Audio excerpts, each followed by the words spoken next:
तो क्या महाराष्ट्र में तस्वीर बदलने वाली है? क्या महाराष्ट्र की सत्ता में भूचाल आने वाला है?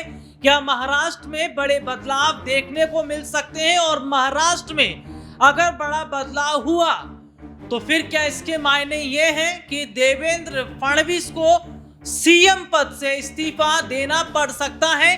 आखिरकार क्यों अब बात इतनी आगे बढ़ चुकी है कि एकनाथ शिंदे महायुति के साथ गठबंधन में नहीं रहना चाहते? एकनाथ शिंदे जो है वो महायुति के साथ अपने रिश्तों को, चुनावी रिश्तों को आगे नहीं बढ़ाना चाहते, क्योंकि एकनाथ शिंदे का बहुत बुरा हाल हो गया है। एकनाथ शिंदे को ना गृह मंत्रालय मिल रहा है और ना उन्हें राजस्व मंत्रालय मिल रहा है। और ऐसे में सवाल तो यही खड़ा हो गया, क्या दूध में से मक्खी की तरह निकाल कर एकनाथ शिंदे को फेंक दिया गया है? और क्या कदम अब महाराष्ट्र में उठाने वाले हैं एकनाथ शिंदे? चलिए आंकड़ों पर बात कर लेते हैं, रिपोर्ट पर बात कर लेते हैं, कहानी क्या रही है महाराष्ट्र की और क्यों अब डिप्टी सीएम पद छोड़ना ही पड़ेगा, उसके अलावा कोई चारा नहीं है। क्योंकि डिप्टी सीएम पद जैसा लॉलीपॉप देकर शिंदे को सुलटाने की कोशिश हो रही थी, सुलटाने की कोशिश चल रही थी, लेकिन इन सब के बीच में ये देखा जाता है कि एकनाथ शिंदे इस बात को भली भांति समझ गए कि अब महायुति के साथ रहकर कोई फायदा नहीं। सुनिएगा और फिर उसके बाद मैं अपने दर्शकों को ये भी बताऊंगा कि क्या एकनाथ शिंदे का जो अगला बड़ा कदम है वो महाराष्ट्र में महाविकास आघाड़ी की तरफ रहेगा। नमस्कार, मैं हूं राहुल और आप देखना शुरू कर चुके हैं आज का सबसे बड़ा मुद्दा, सबसे बड़ा प्रोग्राम। और प्रोग्राम की शुरुआत को सबसे पहले आप इस तरीके से समझ लीजिए कि एक अगर बड़ी मीटिंग हो रही है और इस मीटिंग में, इस बड़ी बैठक में अगर एक बड़े चेहरे का ना होना दिखाई पड़ता है तो सवाल तो खड़े होंगे। मीटिंग कौन सी और कौन नहीं आया इसको भी विस्तार से बताऊंगा, लेकिन सबसे पहले समझिए कि नौबत क्यों अब आन पड़ी है कि डिप्टी सीएम का पद छोड़ना ही पड़ेगा, क्योंकि इसके अलावा कोई चारा नहीं है। बात डिप्टी सीएम पद की नहीं, बात अब 7 सांसदों की भी हो रही है, जो अब वो महायुति, बात उन 7 सांसदों की भी हो रही है जो वो केंद्र की सरकार को समर्थन नहीं देंगे। सबसे पहले आप समझ लीजिए कि बैठक क्या हुई है। बैठक हम देखते हैं कि एक बड़ी बैठक हुई, इस बैठक में अमित शाह मौजूद, इस बैठक में जेपी नड्डा, इस बैठक में तमाम बड़े नेता मौजूद, तमाम बड़े मंत्री मौजूद, इस बैठक में अजीत दादा भी मौजूद थे। लेकिन इस बैठक में एकनाथ शिंदे दूर दूर तक नजर नहीं आ रहे थे। इस बैठक में एकनाथ शिंदे का नजर न आना महाराष्ट्र से दिल्ली तक बहुत कुछ इशारा कर रहा है। और अपने दर्शकों को यह भी बता देते हैं कि शिंदे पहले से इस बात से नाराज इसलिए चल रहे हैं क्योंकि बनना उन्हें सीएम था, लेकिन बना डिप्टी सीएम दिया। तो एक बड़ी बैठक जो होती है, इस बैठक में एकनाथ शिंदे ने ना शामिल होकर अपने आप में ये बता दिया है कि अब वो महायुति के साथ आगे गठबंधन में नहीं रहेंगे। और क्या अब महायुति में बड़ी फूट पड़ने वाली है? समझिए जरा। दरअसल डिप्टी सीएम पद से इस्तीफा देने का मन बना चुके एकनाथ शिंदे अब अपने 57 विधायकों को लेकर राज्यपाल के साथ में मुलाकात कर सकते हैं। और राज्यपाल के साथ मुलाकात करने का क्या मतलब बनता है? फिर तो मतलब यही बनता है कि समर्थन नहीं दे रहे हैं, यानी कि हम समर्थन नहीं देंगे। और शिंदे के समर्थन न देने से क्या बीजेपी को फर्क पड़ेगा? समझिएगा, क्योंकि एक एक करके आंकड़े भी बताएंगे, साथ ही ये भी बताएंगे कि क्या शिंदे के साथ में वही हाल किया जो उद्धव के साथ में हुआ। दरअसल काफी समय से महाराष्ट्र में सीएम पद को लेकर रार देखने को मिल रही थी, लेकिन जब बड़ी खबर ये निकलकर सामने आती है कि महाराष्ट्र में सीएम पद की गद्दी देवेंद्र फडणवीस को सौंप दी गई, तो उसके बाद शिंदे का ऐसा लगा कि सब कुछ उजड़ गया, क्योंकि पावर और ताकत कुर्सी में होती है, पावर और ताकत हाथ में होती है, और जब तक आपको सत्ता मिली हुई है तब तक आप पावर में हैं, उसके बाद आपका कोई मोल नहीं।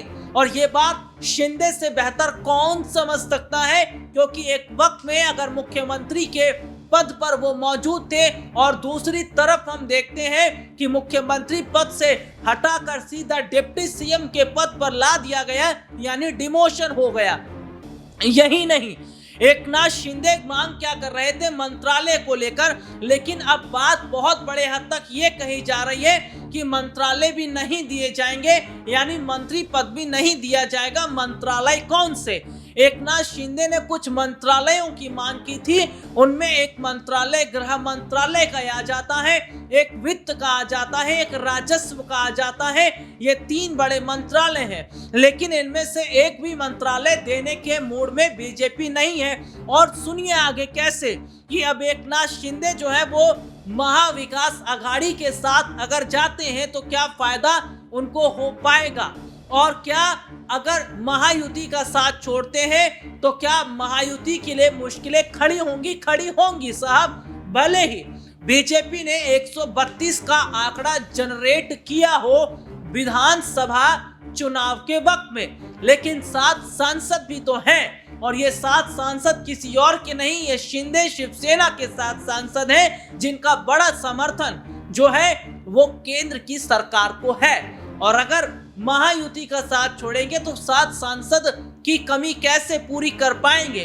तो यही वजह देखने को मिल रही है कि अब दो तरफा, यानी शिंदे दो तरफा अब बीजेपी को बड़ा झटका देंगे, और डिप्टी सीएम पद मिलने से पहले भी नाखुश थे। और क्या बीजेपी ने शिंदे के ऑफर को ठुकराया? सुनिएगा, बहुत बड़ी बात मैं अपने दर्शकों को बता रहा हूं, क्यों बीजेपी ने शिंदे के ऑफर को ठुकरा दिया है। इसके पीछे की एक वजह को समझिए साहब। इसके पीछे एक सबसे बड़ी और खास वजह यह है क्योंकि शिंदे पर बीजेपी पहले भी भरोसा नहीं कर रही थी, क्योंकि शिंदे बीजेपी का हिस्सा नहीं। शिंदे जो है उनकी अपनी अलग पार्टी है, वो है शिवसेना, और शिंदे अलग पार्टी शिवसेना, यानी शिवसेना की जो शिंदे है। ऐसे में अपने दर्शकों को बता दें कि शिंदे को पता ही नहीं चला कि कब बीजेपी ने उनके साथ ऐसा खेल कर दिया कि उन्हें इस हालत पर लाकर छोड़ दिया, एक तरफ कुआं और एक तरफ खाई। तो महाराष्ट्र की कथा क्या कह रही है, महाराष्ट्र की स्थिति क्या कह रही है, समझिएगा। दरअसल जब शिंदे बीजेपी के साथ आए तो पार्टी सिंबल को लेकर, अगर बहुत सारे दर्शक इस वक्त हमें सुन रहे हैं वो इस बात को जानते भी होंगे कि पार्टी के सिंबल को लेकर लड़ाई चल रही थी कि जो शिवसेना का पार्टी सिंबल है वो सिंबल आए तो किसके पास आए, क्या वो उद्धव ठाकरे के पास रहे या वो किसके पास रहे, वो रहे एकनाथ शिंदे के पास में तीर कमान पार्टी का सिंबल। तो ऐसे में हम क्या देखते हैं कि नौबत यहां तक आ गई कि एकनाथ शिंदे को कहना पड़ा बाला साहब ठाकरे का असली वारिस तो मैं हूं। और यहां पर समझिए कि पार्टी सिंबल को लेकर जब बात बढ़ती है तो यहां पर हम क्या देखते हैं कि बीजेपी शिंदे को तब तक सपोर्ट और समर्थन कर रही थी जब तक उन्हें शिंदे से फायदा था, और जब तक उन्हें शिंदे के साथ हमदर्दी थी, क्योंकि उन्हें पता था कि शिंदे के पास विधायक हैं और शिंदे के दम पर महाराष्ट्र में सरकार चल रही है। तो हुआ ये कि शिवसेना का दो फाड़ कर दिया, और शिवसेना का दो फाड़ करने के बाद में जो पार्टी का सिंबल है वो तक शिंदे को इसलिए दिलवा दिया गया ताकि शिंदे को ये ना लगे कि बीजेपी केवल एक अनौपचारिक तौर पर उन्हें सपोर्ट कर रही है। तो यहाँ पर हम क्या देखते हैं कि ऐसे में उन्होंने उद्धव से दुश्मनी और बढ़वा दी एकनाथ शिंदे की, और शिंदे खुश क्या हो रहे थे कि हमारे साथ बीजेपी खड़ी हुई है, केंद्र सरकार खड़ी हुई है, लेकिन ऐसा नहीं, वो उद्धव और शिंदे के बीच दुश्मनी खड़ी करना ही चाह रही थी।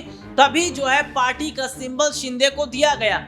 इतना ही नहीं, यहाँ तक ये भी देखा जाता है कि शिंदे को सीएम बनाकर ये भी बताया गया कि जो काम करना चाहिए था जो है उद्धव ठाकरे को वो काम हमने कर दिया। तो धीरे धीरे बीजेपी की तरफ बढ़ते चले गए एकनाथ शिंदे, लेकिन शिंदे को बीजेपी महाराष्ट्र में कमजोर कर रही थी। और ये बात इसलिए भी देखने को मिलती है क्योंकि जो सीट शेयरिंग वाली बात है, जो महाराष्ट्र में जो विधानसभा जो चुनाव हुए उस दौरान हम देखते हैं कि जिस तरीके से स्थिति बनती है और सीधे सीधे तौर पर बीजेपी ने जिस तरीके से बहुत सोच समझकर सुरक्षित सीटों का चयन किया, उसके बाद में हालात महाराष्ट्र में और ज्यादा खराब महायुति के अंदर होते नजर आते हैं, फूट पड़ती नजर आती है। दरअसल यहां पर यह देखने को मिलता है कि एकनाथ शिंदे बहुत बड़े हद तक बीजेपी के कब्जे में आ गए थे और बीजेपी ने खेल क्या किया कि शिंदे के चेहरे पर चुनाव लड़ा और फडणवीस को सीएम बना दिया, क्योंकि शिंदे बीजेपी के हद तक बीजेपी के साथ इतना घुल मिल गए थे कि शिंदे को नहीं पता चला कि बीजेपी खेल क्या कर रही है। यानी कि शिंदे के चेहरे पर चुनाव लड़कर उन्होंने फडणवीस को सीएम बनाया, इसलिए बीजेपी सीएम चेहरे को लेकर बात नहीं कर रही थी, जबकि शिंदे को ऐसा लग रहा था कि सीएम मुझे बनाया जाएगा। इसके बाद आप ये भी समझ लीजिए कि क्या अब अगर एकनाथ शिंदे विधायकों को लेकर अलग होते हैं तो बीजेपी के लिए मुश्किलें मैं बता ही रहा था बढ़ेगी, क्योंकि 7 सांसद शिंदे की शिवसेना के हैं। इसके साथ ही क्या फडणवीस की सरकार भी खतरे में आ रही है, क्योंकि यहाँ पर खेल और बड़ा हो रहा है। खेल क्या बड़ा हो रहा है, क्योंकि खबर ये आती है कि शरद पवार से अगर अजीत पवार की मुलाकात हुई है, यानी अजीत पवार अगर शरद पवार से मुलाकात करने गए तो ये मुलाकात ऐसे नहीं। इस मुलाकात के कई बड़े मायने ये भी बताए जा रहे हैं कि महाराष्ट्र में राजनीति के सबसे बड़े चाणक्य अगर कोई है तो शरद पवार, और शरद पवार ने ही उद्धव ठाकरे को महाराष्ट्र का मुख्यमंत्री बनाया था, क्योंकि उद्धव तो साहब ये कह रहे थे कि मुझे कोई एक्सपीरियंस ही नहीं है, मुझे तो कोई तजुर्बा नहीं है, लेकिन उन्होंने कहा कि चिंता मत करो, हम पीछे खड़े हैं। उन्होंने उद्धव को सीएम कुर्सी सौंप दी। तो ऐसे में देखा गया कि जिस तरीके से उद्धव को सीएम बनाया गया, ठीक अब ये क्या देखा जा रहा है, क्योंकि मंत्रिमंडल का जो विस्तार है, मंत्रिमंडल विस्तार से पहले अजीत दादा की बात भी बनती नजर नहीं आ रही है। और यहाँ पर अजीत पवार अगर मुलाकात शरद पवार के साथ करने गए हैं तो समझ लीजिए कि क्या शिंदे और अजीत मिलकर गिराएंगे फडणवीस की सत्ता, और क्या महायुति का गेम अब पूरी तरीके से बदलने वाला है। आज के इस प्रोग्राम में इतना ही। आपसे फिर दोबारा मुलाकात होगी, तब तक के लिए इजाजत दीजिए। नमस्कार।